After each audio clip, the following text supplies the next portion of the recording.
Es sólo a partir del proceso colonial europeo en sus distintas fases cuando la historia de los pueblos de África, América y Oceanía se vertebra y sincroniza con la del Viejo Mundo, al que por defecto se toma como parámetro cronológico.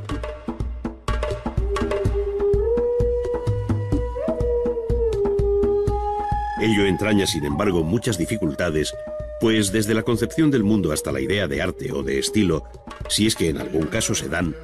todo es absolutamente diferente y solo se explica en claves propias. En otras palabras, no es trasladable el planteamiento de una historia sistemática del arte, al modo occidental, a otras áreas culturales que, como el África Negra y Oceanía antes de su descubrimiento, colonización y explotación por los europeos, no tuvieron escritura ni pasaron de un embrionario estadio neolítico, desconociendo la rueda y viviendo un régimen tribal de muy elemental estructura social.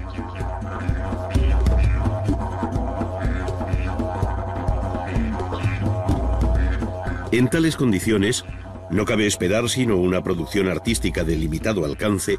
vinculada sobre todo a los mitos y creencias de índole religiosa que tienen relación con la naturaleza y el hombre.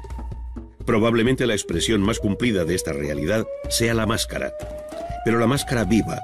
pues la que hoy forma parte de una colección que se exhibe pulcramente en la vitrina de un museo, es solo un objeto de curiosidad al que le falta la intención, el movimiento y la música que en otro momento la acompañaron. Carece en definitiva de lo que representa la vida misma, aunque se trate de una máscara funeraria. Solo la máscara en acción explicaría su significado, forma, tamaño y color. Análogos argumentos valdrían para explicar el rico mundo de máscaras, danzas, pinturas, tatuajes y adornos corporales de los pueblos de Oceanía, pues también en sus ritos y ceremonias el propio cuerpo humano llegó a convertirse en objeto artístico que se adornaba y enriquecía de las más variadas formas.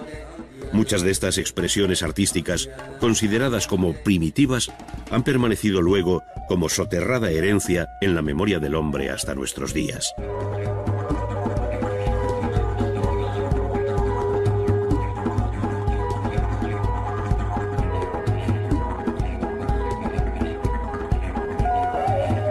Aunque cualquier generalización resulta siempre arriesgada,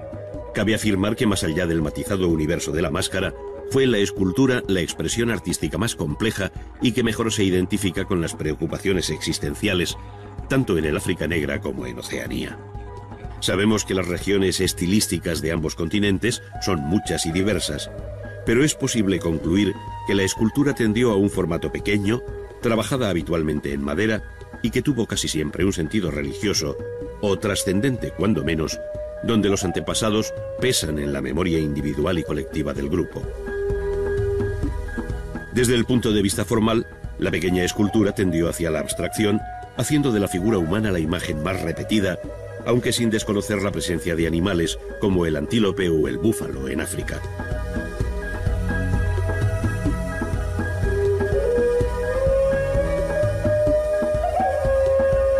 Un peculiar sistema de proporciones que no está basado tanto en la realidad vista como en el significado que encarnan determinadas partes del cuerpo,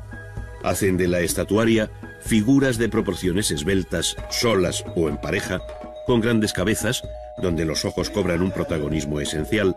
destacando igualmente por su tamaño otras partes del cuerpo, como los órganos genitales y el ombligo,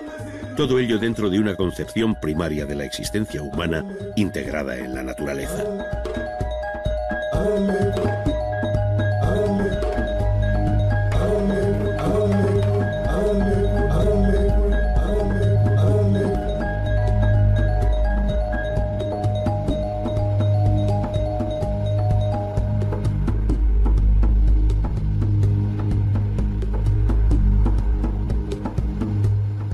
Muy diferente resulta el panorama en el continente americano, especialmente en el centro y sur, donde el dilatado horizonte artístico cuenta con ciudades bien trazadas, una monumental arquitectura, excelentes piezas escultóricas en piedra exentas o formando relieves, una desarrollada visión pictórica, además de un rico legado de las llamadas artes menores, donde la orfebrería alcanzó cotas verdaderamente sublimes.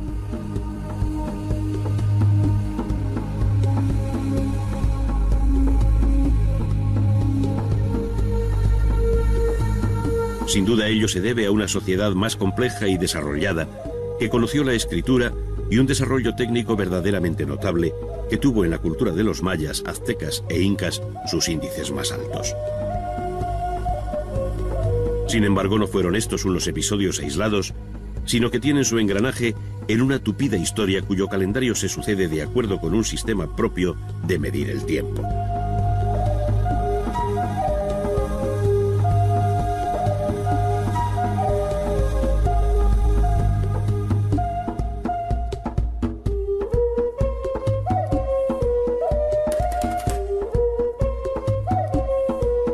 De todos modos, los historiadores de la compleja realidad cultural y artística de la América precolombina, en el deseo de coordinar las distintas historias particulares que se producen a la vez en los diferentes pueblos que habitan, por ejemplo, Centroamérica, han establecido un cuadro cronológico con referencia al calendario del Viejo Mundo, globalizando así el curso de la historia en la Tierra. De esta forma, y como cañamazo básico, se habla allí de los períodos preclásico o formativo, clásico y posclásico, cada uno con sus subdivisiones propias y en correspondencia con los siglos de la vieja Europa,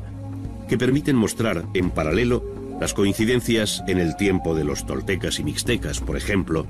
ya que no se trata de una historia lineal de sucesión de pueblos, sino de un tiempo compartido en el que se fueron solapando realidades culturales que tuvieron lugar en distintos puntos geográficos.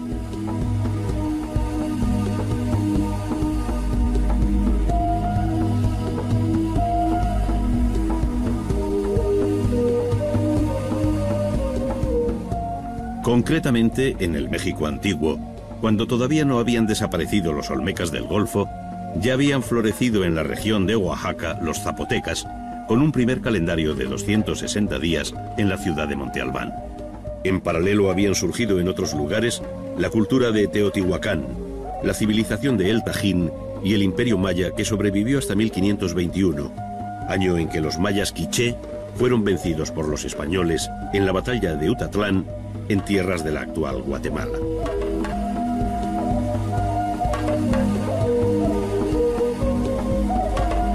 Por aquellas mismas fechas caía el imperio azteca y Hernán Cortés se hacía con su capital, Tenochtitlán. Pocos años más tarde, Pizarro acometía la conquista del Perú, poniendo fin en 1533 al gran imperio inca, que tuvo por último soberano a Atahualpa, hijo del gran Huayna Cápac.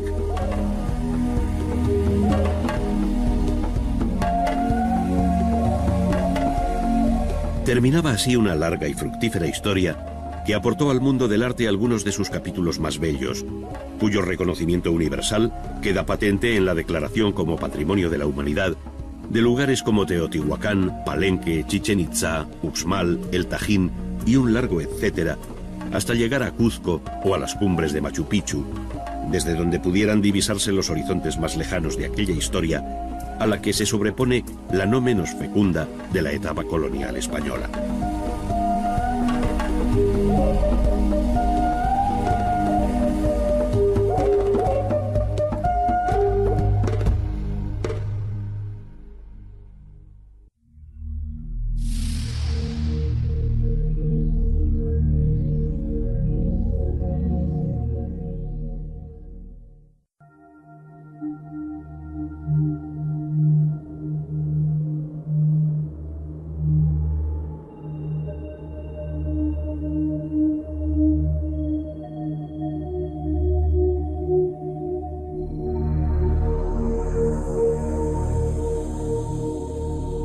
A unos 50 kilómetros de Ciudad de México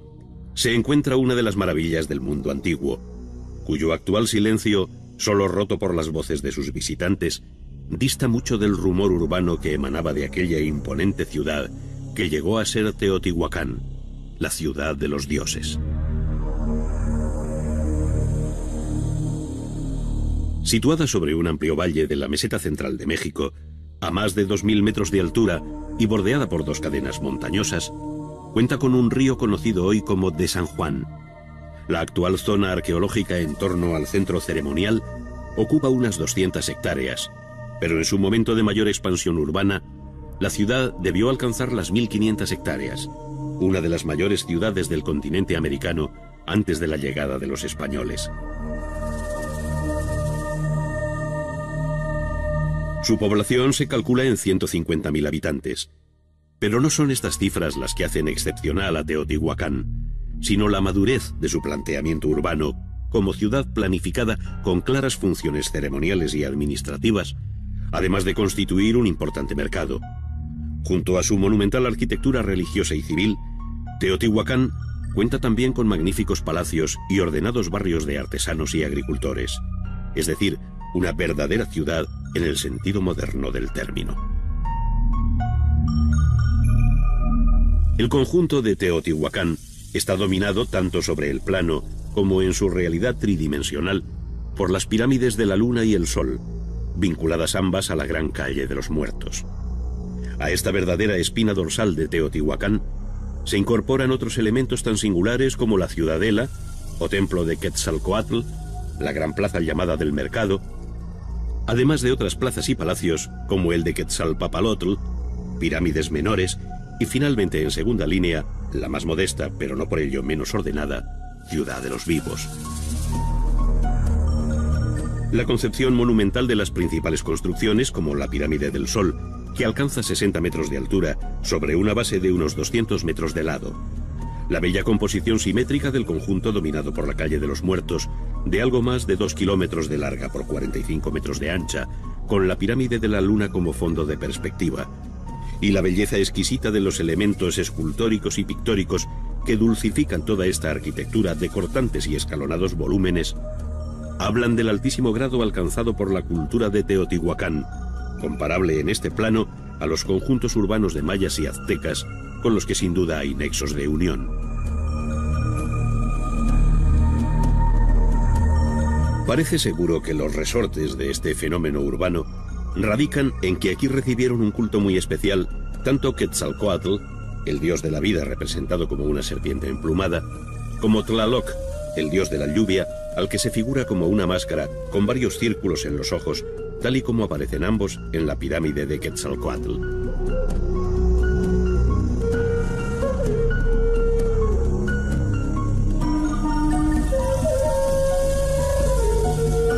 Las ciudades mayas, dispersas por un amplio sector de Centroamérica que hoy afecta a varios estados del sur de México, y muy especialmente a la península de Yucatán, Guatemala, Belice, Honduras y El Salvador, ofrecen la imagen más potente de la cultura maya. Ciudades como Tikal, en medio de la espesura de la selva guatemalteca y en un paisaje abrupto, hacen sobresalir por encima de la masa arbórea de los bosques los edificios más importantes de su sobrecogedor centro ceremonial y administrativo. Este se compone de varias acrópolis con amplias plazas, esbeltísimas pirámides, templos escalonadas, plataformas, conjuntos gemelos, palacios, juegos de pelota, mercados y baños, todo ello construido básicamente entre los siglos III y IX de nuestra era, cuando Tikal, como recuerda Leopoldo Castedo, era mayor que París, y nada había en esta ciudad que pudiera compararse, por ejemplo, con la pirámide del Jaguar gigante.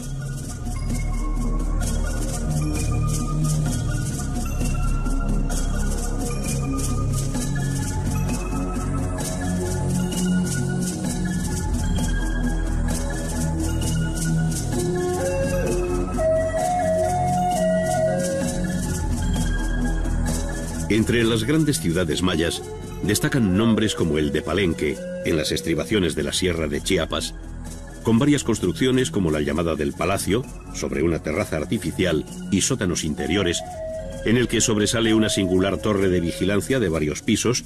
y las originales cubiertas en talud, que a modo de mansarda esconden pesadas bóvedas de piedra en su interior, muy características de la arquitectura maya. Con este procedimiento se cubren todos los templos de Palenque, como el del Conde, levantado también bajo Pacal, que reinó aquí entre el año 615 y 683 de nuestra era.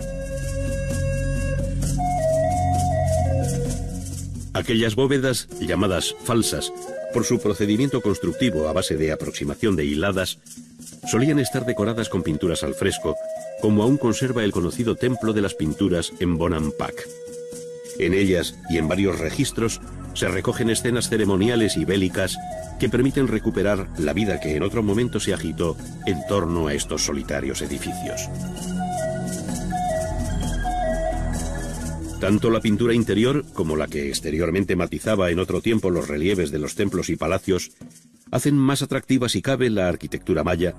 que en casos como la ciudad de Uxmal, al norte del Yucatán, desarrolló grandes frisos recubriendo buena parte de las fachadas, entre ellas la del Palacio del Gobernador, datado entre los siglos VIII y IX de nuestra era. La civilización maya comenzó a extinguirse hacia el año 1000,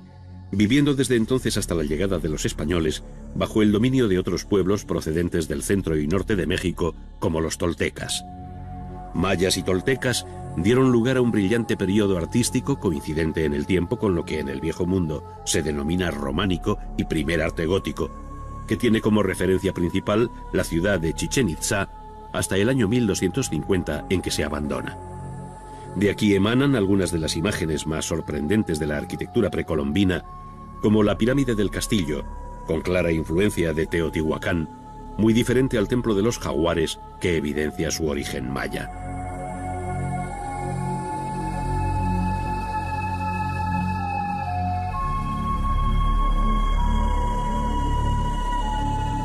El eslabón final del arte mesoamericano pertenece por entero al pueblo azteca, que tuvo su capital en Tenochtitlán, fundada en 1345 sobre el lago de Texcoco y conquistada por Hernán Cortés en 1520. Sobre ella se construiría la actual Ciudad de México.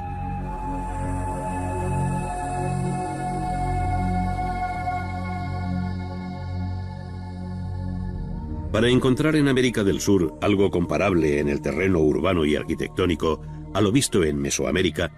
hay que trasladarse hasta la región de los Andes centrales, donde surgirá el gran imperio inca. No obstante, varias culturas preincaicas, ya en Chavindehuantar, en Tiwanaco, en la orilla boliviana del lago Titicaca,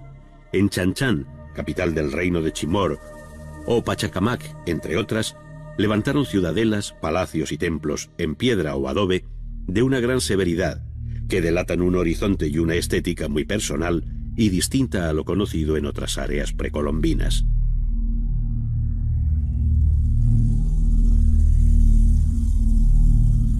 Sin embargo, fue con el imperio inca, o Tahuantinsuyo,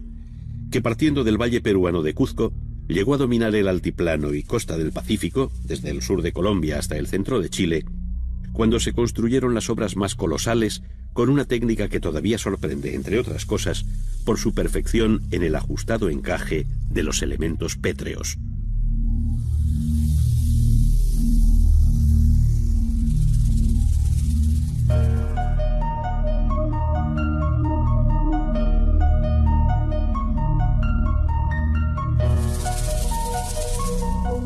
El conjunto de Machu Picchu es justamente el más conocido por el indescriptible injerto de la arquitectura en un paisaje que por sí solo ya sobrecoge. Representa sin duda una lección de adaptación al terreno que le proporciona seguridad en su condición de verdadera acrópolis sobre una cumbre a 2.700 metros sobre el mar, dominando el foso natural por cuyo lecho discurre el río Urubamba. Como en otras muchas ciudades citadas, se desconoce la finalidad última de esta fundación, que debe coincidir con la etapa final y más floreciente del imperio inca, es decir, en el corto periodo que va desde 1440 al año 1525, en que llegaron los españoles. La sólida construcción, que sienta a hueso sus piedras sin argamasa alguna, las puertas y ventanas trapezoidales, los bancales que parecen prolongar las curvas de nivel del terreno, escaleras, la plaza central, templos, palacios y casas formando barrios muy bien organizados, sintetizan este prodigio del hombre frente a la naturaleza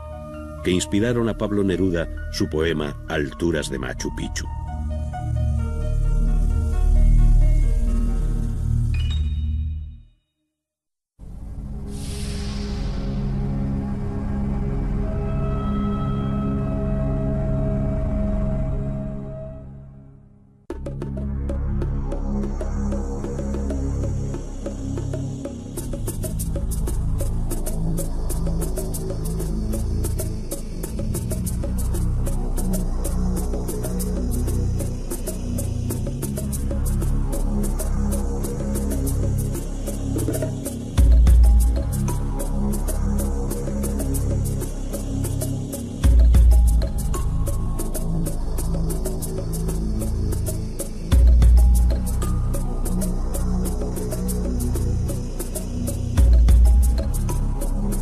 El arte del África Negra y Oceanía,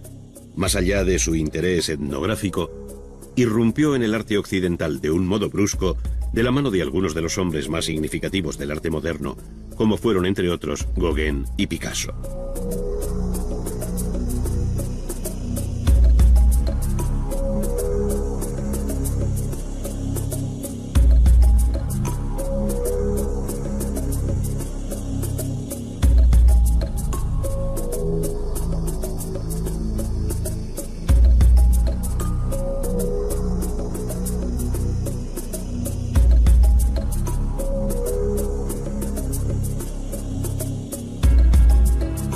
No es que estos artistas descubrieran a los demás aquella ignorada realidad, sino que vieron en su primitivo y original planteamiento nuevos argumentos formales y conceptuales para la renovación artística, al margen de la estereotipada historia del arte occidental.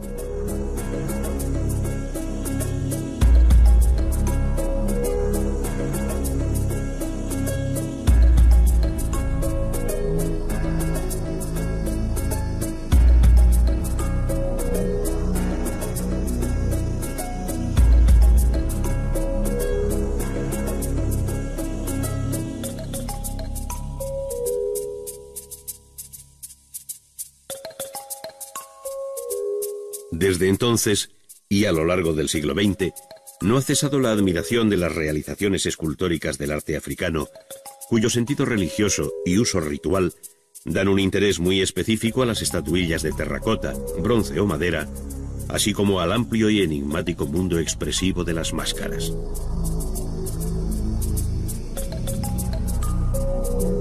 Se trata sin duda de un rico legado cultural en el que, sin embargo, resulta difícil establecer unas coordenadas cronológicas y estilísticas al modo convencional,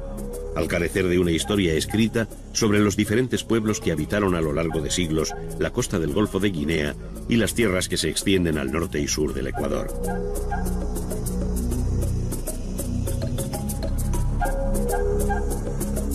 Aquí, como en ningún otro caso, se hace más cierto que nunca que el primer documento es la propia obra de arte.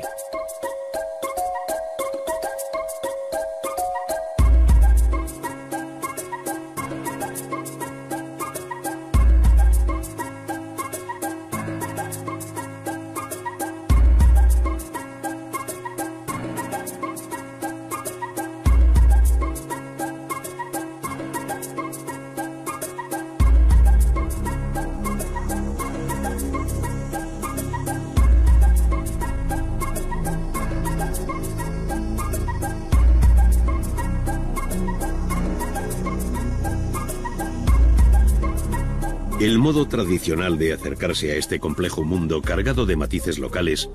es vincularlo a su paisaje y grupo étnico, donde destacan algunas zonas como las de Nigeria, Camerún, Congo, Zaire o Angola, entre otras, que no fueron ajenas a la influencia de otros pueblos vecinos o lejanos, especialmente a partir de fines del siglo XV, con la llegada de los portugueses. Pero incluso antes de esta época, entre los siglos XII y XV, algunos talleres del sur de Nigeria produjeron cabezas como las de los soberanos de Ifé, la ciudad santa de los Yoruba, de una belleza y perfección técnica absolutamente extraordinaria. Para ellos, o para los artistas de Benín, no tuvo secretos la técnica de la fundición en bronce por el sistema de la cera perdida, como atestigua la serie de cabezas de comienzos del siglo XVI que actualmente custodia el Museo Nacional de Lagos.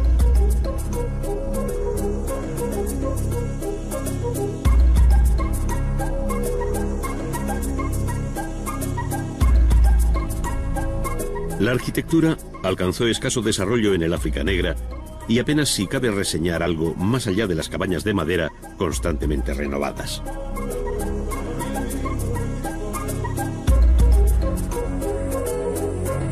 Mayor entidad tienen las aldeas a los pies de los grandes acantilados de piedra que protegen al pueblo de los Dogones en la cuenca alta del río Níger, en Mali. Allí las casas, graneros y santuarios de arcilla obedecen a una ordenación cosmogónica del máximo interés bajo las llamadas cavernas de los antepasados, excavadas en la roca viva. En este rupestre ambiente, Tienen lugar las ceremonias de iniciación de los jóvenes dogones, aprovechando los entrantes y salientes de la roca sobre cuyas paredes aparecen esquemáticas pinturas de carácter religioso.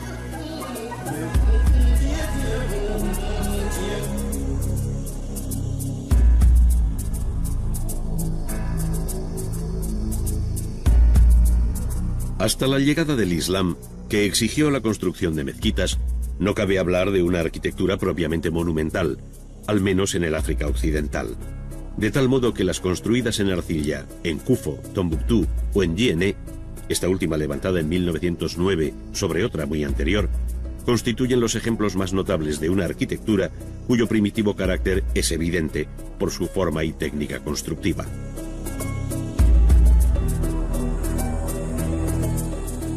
La misma línea del Ecuador que divide en dos el continente africano, al entrar por Gabón y salir en dirección este por Somalia, sirve de referencia para situar sobre el Pacífico la compleja constelación insular de Oceanía. Sus miles de islas se agrupan en tres ámbitos distintos, esto es, Melanesia, con grandes islas como la de Nueva Guinea, al norte de Australia,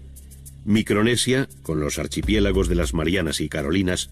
y Polinesia, con las míticas islas de Hawái, Samoa, Tahití, Marquesas y Pascua.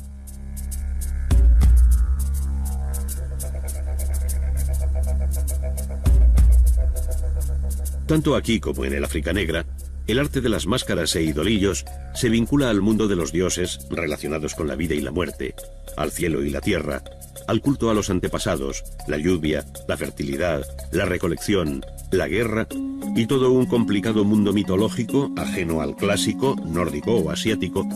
pero que en definitiva responde a los mismos anhelos y temores del hombre primitivo, donde la religión siempre cumple un papel de medium necesario.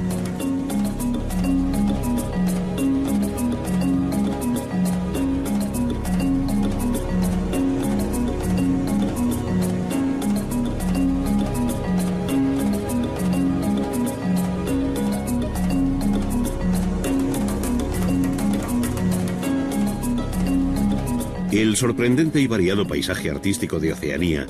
disperso hoy por los museos de Londres, París, Bruselas o Nueva York y gran número de colecciones privadas, tiene su contrapartida en el arte monumental de la isla de Pascua, conocida también como Rapa Nui, la más occidental de Polinesia del Este. La naturaleza volcánica de la isla y la falta de bosques hizo de la piedra el material en el que se labraron los moai, o gigantescas esculturas de humano perfil. Desconocemos su significación, pero todo indica que este desconocido pueblo, probablemente de origen polinésico y desaparecido hace ya mucho tiempo, debía contar con una organización social muy desarrollada. Los moai, que quizás personifican a antiguos jefes deificados, son figuras de medio cuerpo con largas y estilizadas manos sobre el vientre, llevando en la cabeza un gran tocado que habla de su alta jerarquía.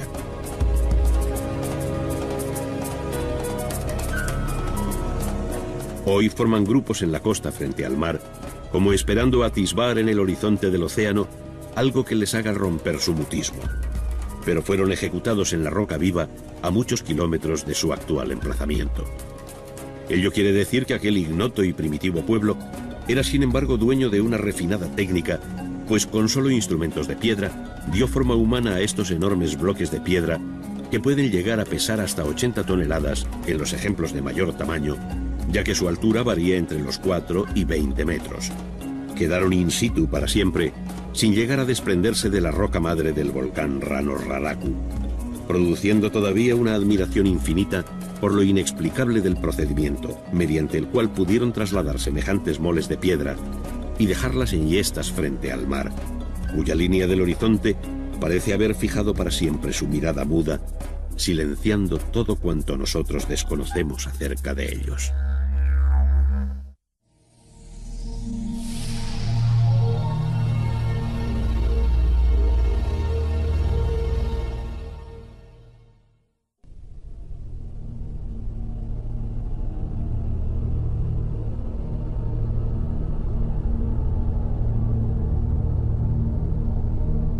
A raíz de la conquista y colonización de buena parte del continente americano por españoles y portugueses,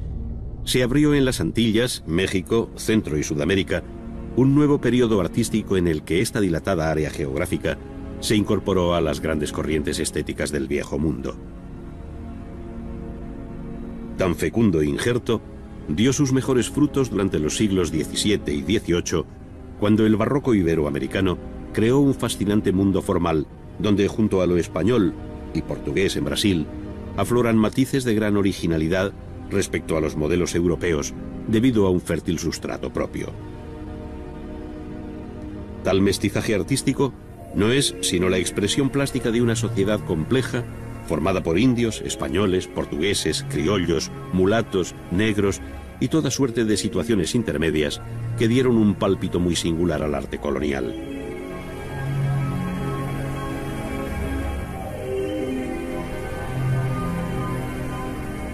Atrás quedaban los días primeros de la conquista y evangelización, cuando franciscanos, dominicos y agustinos principalmente, levantaron sus conventos, muchas veces concebidos como núcleos defensivos, al protegerse por una cerca almenada, donde junto a la iglesia de una sola nave, claustro y dependencias habituales en un convento español, surgieron nuevos espacios como las capillas abiertas en el atrio, llamadas también capillas de indios, para la celebración de la misa a cielo abierto,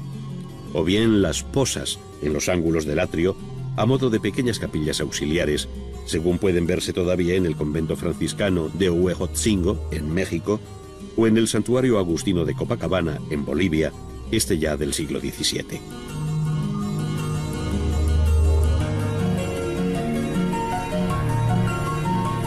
En el cambio de siglo, jugaron un papel fundamental la obra de las grandes catedrales, que como las de México o Cuzco, fueron concebidas en el siglo XVI, si bien su culminación alcanzó con frecuencia el propio siglo XVIII. Razones económicas, terremotos y otra serie de circunstancias adversas alargaron la construcción de estas formidables obras que muchas veces tuvieron que replantearse de nuevo. Los edificios de la ciudad de Antigua, en Guatemala, representan hoy el testimonio más lacerante de lo que fue la aventura constructiva en la zona sísmica de América por antonomasia, su espinazo andino, desde México hasta Perú. La expresiva imagen de sus bóvedas abiertas o destruidas, donde a veces solo subsiste la fachada, hacen innecesarias más palabras, pues allí, como en otros lugares, la arquitectura y la vida toda han sido sometidas periódicamente por la naturaleza a unas pruebas sobrehumanas.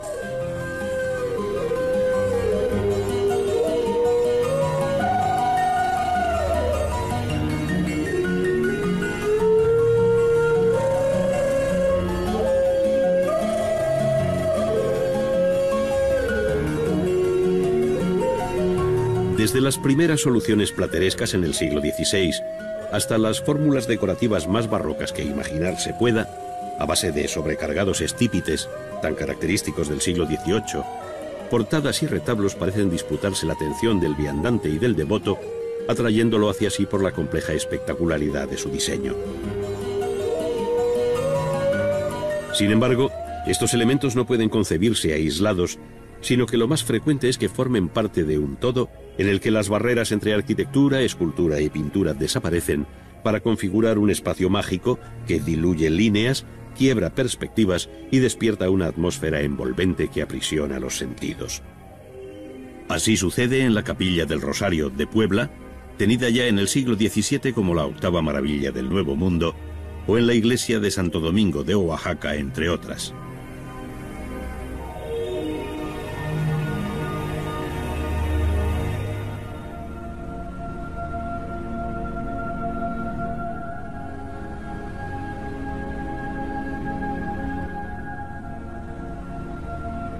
La propia pintura se hizo eco de estos interiores de la arquitectura religiosa,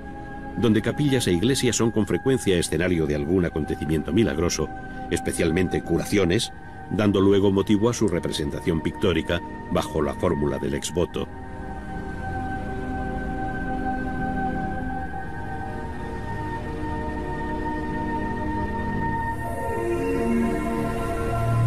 Pero la gran pintura religiosa siguió desde muy temprano, aunque con algún lógico desfase en el tiempo,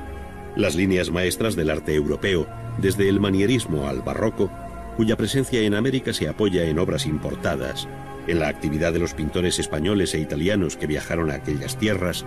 y en la influencia de los grabados flamencos, italianos y españoles en los que se inspiraron los artistas locales para sus composiciones.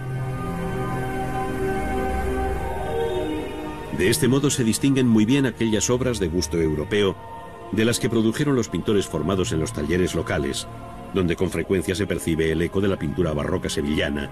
y que dieron lugar a escuelas tan diferentes como las de México, Guatemala, Santa Fe de Bogotá, Quito, Lima, Cuzco o Potosí de Bolivia, entre otras. Nombres como los de Villalpando, Cabrera, Miguel de Santiago, Vázquez de Arce o Pérez de Holguín encabezan una brillante nómina de artistas con los que se urdió la trama de la pintura hispanoamericana.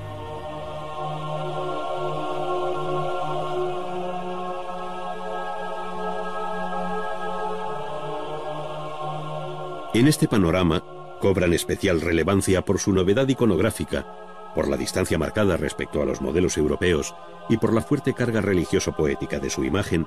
aquellas pinturas que, respondiendo a una concepción arcaizante, pero ejecutadas de un modo primoroso, representan la más original aportación de la pintura colonial al concierto general del arte barroco.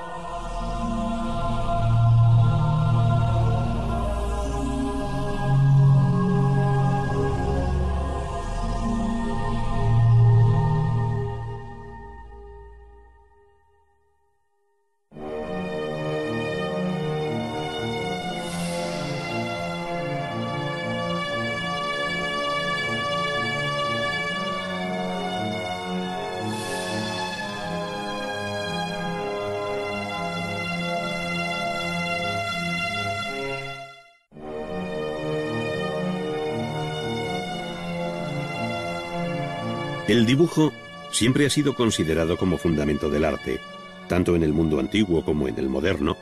en Oriente y Occidente, y de ello dieron buena cuenta civilizaciones milenarias como Egipto o más tarde Grecia y Roma. Pero fue a partir del Renacimiento cuando el dibujo cobró una especial importancia.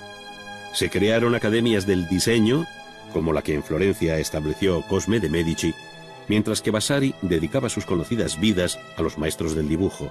es decir, a los arquitectos, escultores, pintores, orfebres y demás artistas que tenían su común fundamento en el dibujo.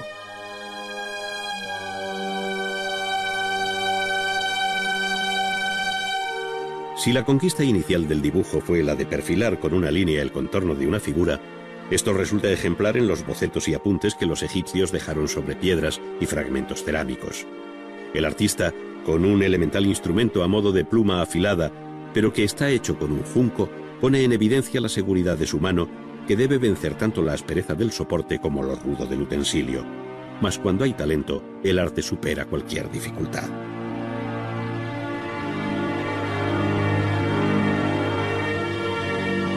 Otro tanto sucede con la superficie rugosa del papiro, ese gran hallazgo que antecedió al papel, hecho con el núcleo fibroso de aquella planta abundante en el Nilo, que los griegos llamaron papiros. Con un instrumento análogo al anterior, aunque algo más fino, se dibuja la figura de un faraón con los símbolos del Alto y el Bajo Egipto, probablemente como estudio previo para una gran pintura mural. Decía Leonardo que para conservar con facilidad en la imaginación la forma de un rostro, es preciso conservar en la memoria distintas formas de boca, ojos, nariz, barba, cuello y otros detalles tomados de varias cabezas. En esta ocasión vamos a asistir a la ejecución de un dibujo al modo de Leonardo sobre un papel previamente teñido, utilizando la punta de plata.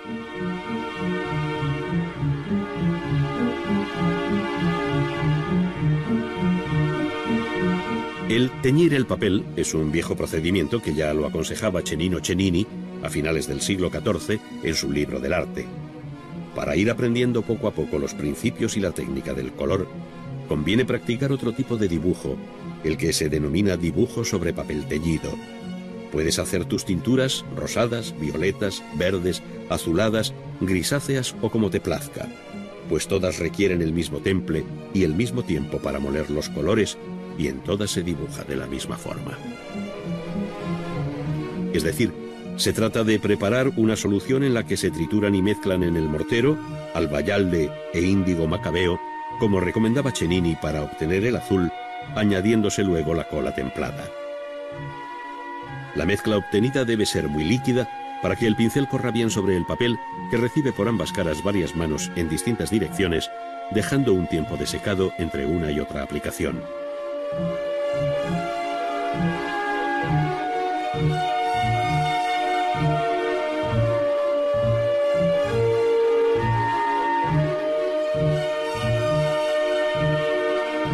Una vez seco el papel, se fija sobre la mesa de trabajo y con punta de plata o lápiz de plomo, que antiguamente se hacía con 2 partes de plomo y una de estaño batidas a martillo, se inicia el dibujo. Entre los leves trazos iniciales de tanteo y el decidido dibujo final, va emergiendo la cabeza del que se cree estudio preparatorio para el San Pedro de la Última Cena, de Leonardo.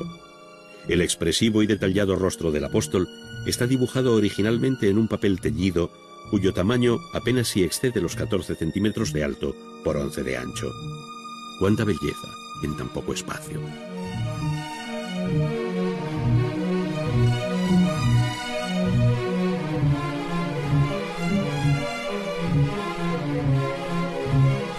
El dibujo original de Leonardo está repasado a tinta, por lo que es necesario preparar una pluma de ave, dejando libre de barbas el canutillo o barril central,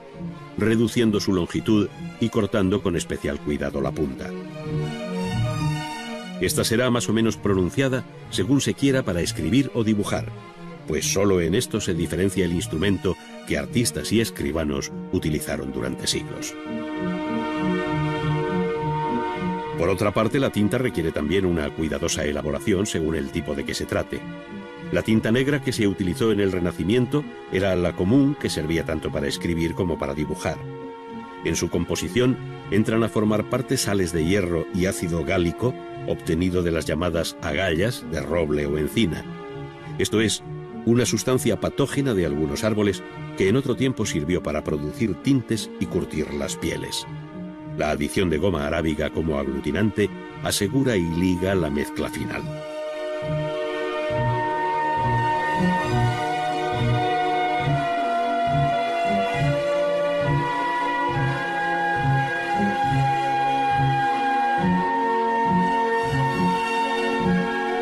Con la misma seguridad que con la punta de plata, pero con más cuidado para que la tinta no eche a perder el dibujo,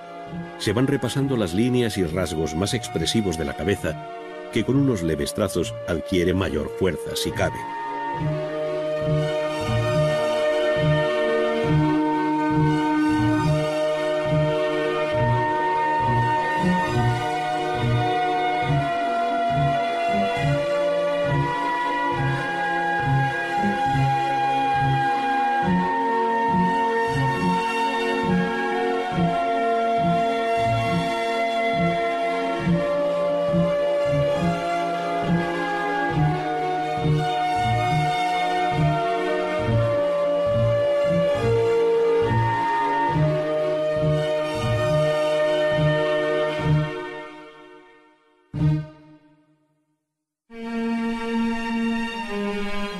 Cada artista tiene su peculiar forma de entender el dibujo,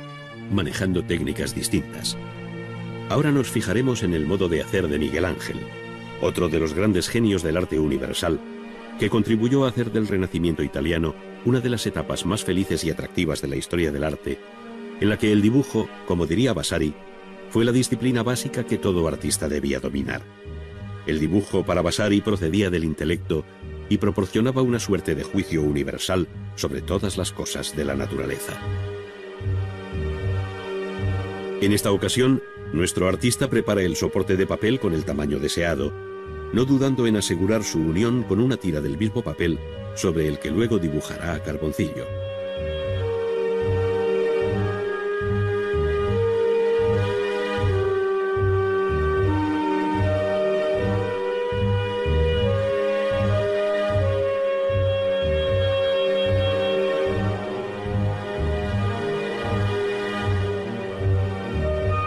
Este procedimiento, muy antiguo y muy actual en la historia del dibujo, utiliza un pequeño bastón negro obtenido de la combustión lenta de pequeños palos de madera. Cennini Aconsejaba meter los palos de sauce, aunque también se utilizaba el mirto, el nogal y el abedul, dentro de un puchero o cazuela tapada, dejándola sobre el fuego durante la noche hasta que se carbonizaran. De ahí el nombre de carboncillo. El dibujo a carboncillo permite no solo trazar los contornos de las figuras, sino acentuar las sombras, modelar y jugar con la luz de un modo rápido, permitiendo corregir con un trapo o limpiar con una pluma el polvo adherido al papel, rebajando así la intensidad del trazo.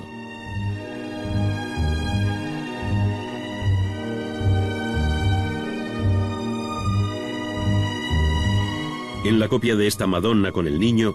puede observarse la fuerza con que Miguel Ángel interpretó los cuerpos infantiles, dotándolos de la corpulencia y musculatura propias de un adulto.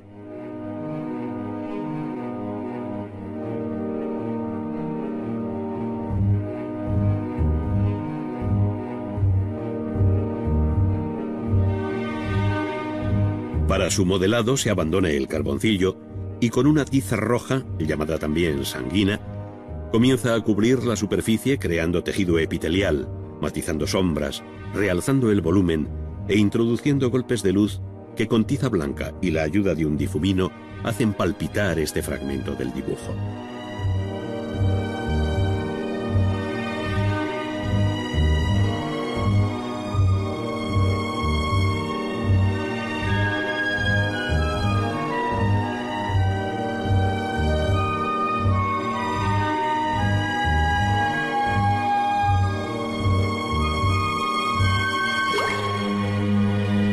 Los límites que separan el dibujo de la pintura no son siempre muy precisos,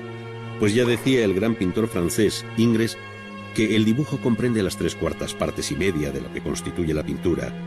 y que el dibujo lo contiene todo, excepto el matiz. Él se refería naturalmente a la base dibujada de la pintura, pero también pudiera suceder que por medio de procedimientos como la acuarela y sin encaje ni dibujo lineal previo, esta técnica empleada de un modo determinado, cuidando los bordes perfilados de los objetos y utilizando un solo color debidamente graduado, sea tenida por algunos como una suerte de dibujo. En este caso se remeda un paisaje debido al gran pintor y dibujante francés del siglo XVII, Claudio Lorena, quien recogió en una célebre carpeta de dibujos conocida como Liber Veritatis sus principales composiciones.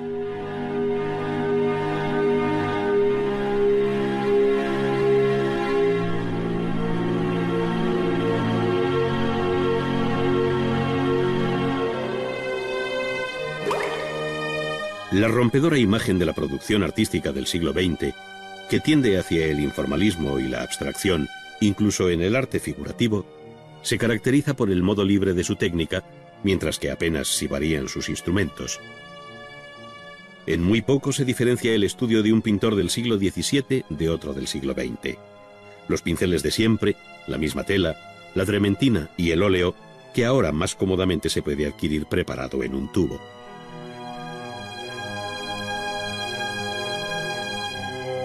Lo que sí varía de un modo radical es el concepto de la pintura y su técnica de ejecución, dando paso a una acción que tiene mucho de intuitiva, en la que el boceto y la obra acabada se identifican sobre el mismo lienzo. Así lo hicieron muchos de los grandes nombres de la pintura del siglo XX, entre los que cabe citar al escultor y pintor suizo Alberto Giacometti. Aquí se ve el modo de trabajar de este artista, que sin boceto ni dibujo previo, acomete un retrato femenino utilizando el pincel como si fuera un carboncillo, aunque en realidad se trate de una pintura al óleo.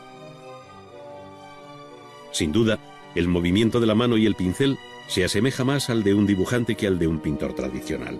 Giacometti, como otros hombres de su tiempo, dio la espalda al procedimiento académico, viéndose en él también al escultor que fue, tendiendo a dar fuerza expresiva al dibujo sin apenas recursos cromáticos.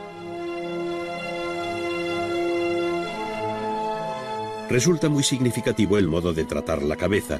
zona a la que el pintor va y vuelve repetidamente, obsesionado por hacer visibles los rasgos ocultos del modelo que le parecen más característicos. Ello le lleva a borrar totalmente el rostro y volver a él, no tanto por una cuestión de perfección formal, como para conseguir el escondido objetivo de su ser. Giacometti Decía con gran preocupación que cuanto más se trabaja en un cuadro, más imposible resulta acabarlo. Algo de esta angustia se percibe aquí, en aquel ir y venir al lienzo, donde se esconden otros muchos rostros que por exigencia e insatisfacción fueron condenados a su desaparición. Lejos de la pincelada fundida, del color matizado, de las veladuras y otros tantos recursos pictóricos comunes en la historia de la pintura, el grafismo de la obra insiste en la fuerza del trazo cruzado, yuxtapuesto y discontinuo. Y sin perder pie en la visión figurativa del objeto, el resultado parece pertenecer a otro mundo formal, fuertemente intelectualizado, que parece decir adiós a la naturaleza que en otro tiempo inspirara a Leonardo.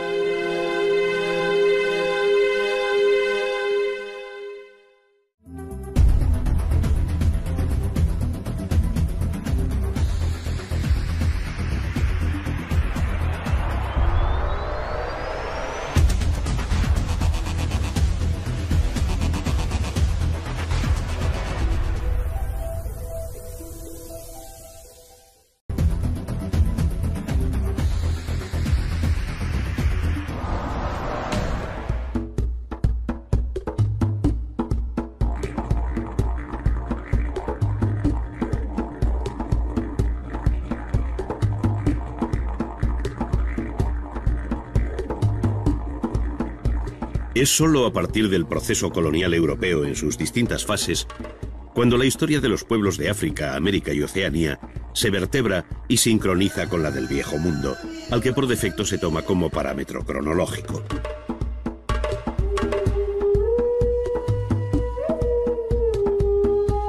Ello entraña, sin embargo, muchas dificultades, pues desde la concepción del mundo hasta la idea de arte o de estilo, si es que en algún caso se dan, todo es absolutamente diferente y solo se explica en claves propias. En otras palabras, no es trasladable el planteamiento de una historia sistemática del arte, al modo occidental, a otras áreas culturales que, como el África Negra y Oceanía antes de su descubrimiento, colonización y explotación por los europeos, no tuvieron escritura ni pasaron de un embrionario estadio neolítico, desconociendo la rueda y viviendo un régimen tribal de muy elemental estructura social.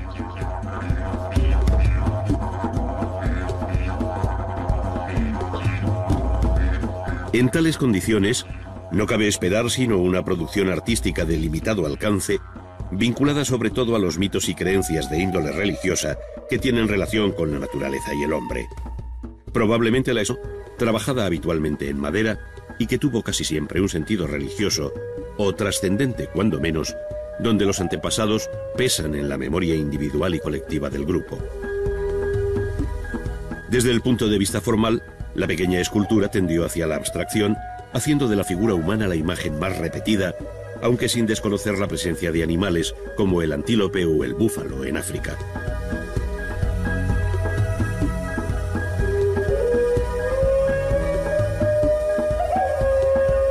Un peculiar sistema de proporciones que no está basado tanto en la realidad vista como en el significado que encarnan determinadas partes del cuerpo,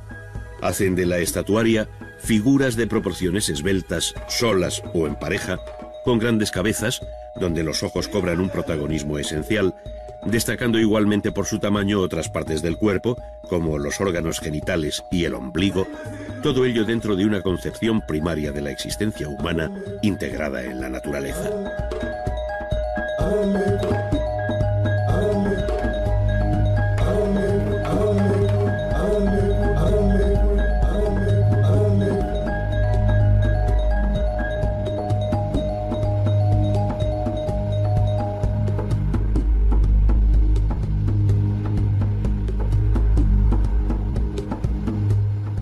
Muy diferente resulta el panorama en el continente americano, especialmente en el centro y sur,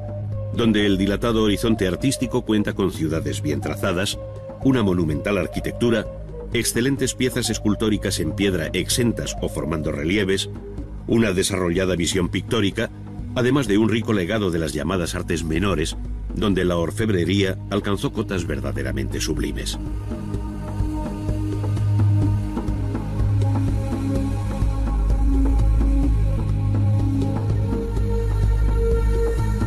Sin duda ello se debe a una sociedad más compleja y desarrollada, que conoció la escritura y un desarrollo técnico verdaderamente notable que tuvo en la cultura de los mayas, aztecas e incas sus índices más altos. Sin embargo, no fueron estos unos episodios aislados, sino que tienen su engranaje en una tupida historia cuyo calendario se sucede de acuerdo con un sistema propio de medir el tiempo.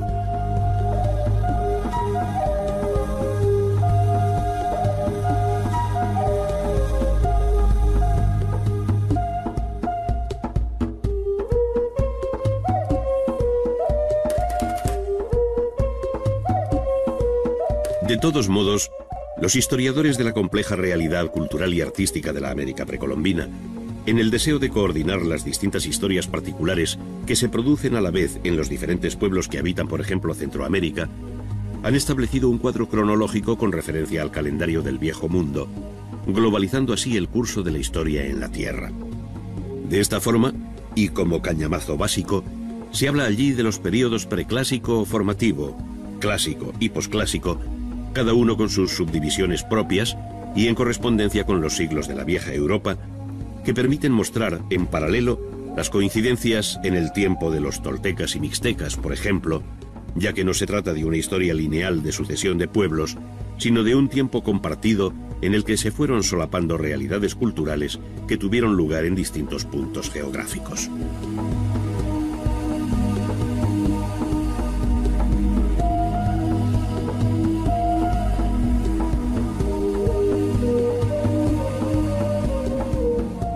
Concretamente, en el México antiguo, cuando todavía no habían desaparecido los olmecas del Golfo,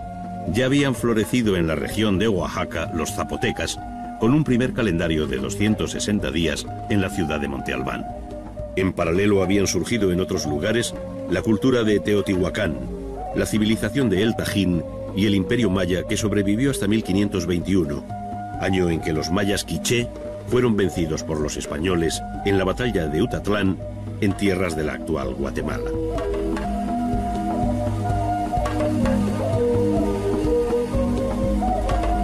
Por aquellas mismas fechas caía el imperio azteca y Hernán Cortés se hacía con su capital, Tenochtitlán. Pocos años más tarde, Pizarro acometía la conquista del Perú, poniendo fin en 1533 al gran imperio inca, que tuvo por último soberano a Atahualpa, hijo del gran Huayna Cápac.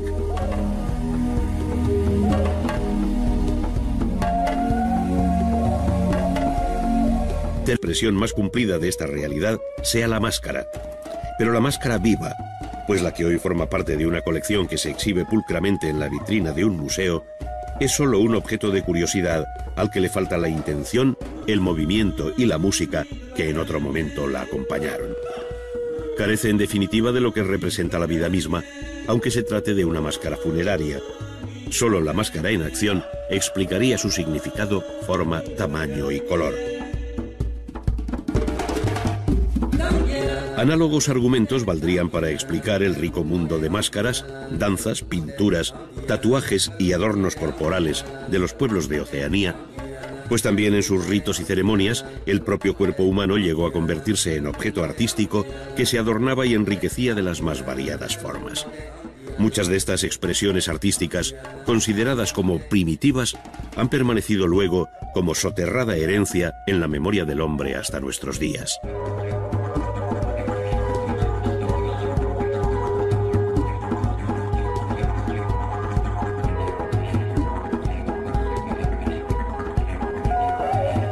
Aunque cualquier generalización resulta siempre arriesgada, cabe afirmar que más allá del matizado universo de la máscara, fue la escultura la expresión artística más compleja y que mejor se identifica con las preocupaciones existenciales, tanto en el África Negra como en Oceanía. Sabemos que las regiones estilísticas de ambos continentes son muchas y diversas, pero es posible concluir que la escultura tendió a un formato pequeño,